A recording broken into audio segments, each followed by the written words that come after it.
Hello, children of St. Mark's, and welcome back for another story from the World Story Bible by Sparkhouse Family. Today's story is not in the Kindle version, but it's on page 162 if you're following along in your Bible. It's called A New Start, and this story comes from the prophet Zephaniah, and he was very concerned with the way the people around Jerusalem were behaving and whether or not they were doing what God wanted. So, let's see. A new start. God was furious. The people of Israel were behaving terribly. They built idols and worshipped them. They praised other gods. They broke God's commandments again and again.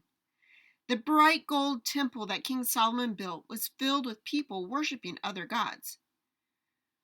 A worker in the temple discovered some old scrolls. He rushed to show them to his boss.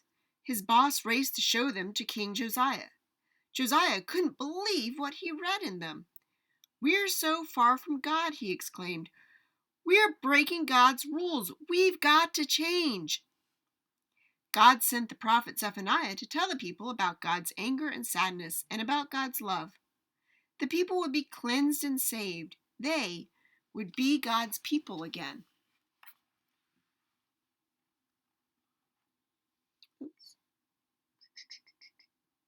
There we go.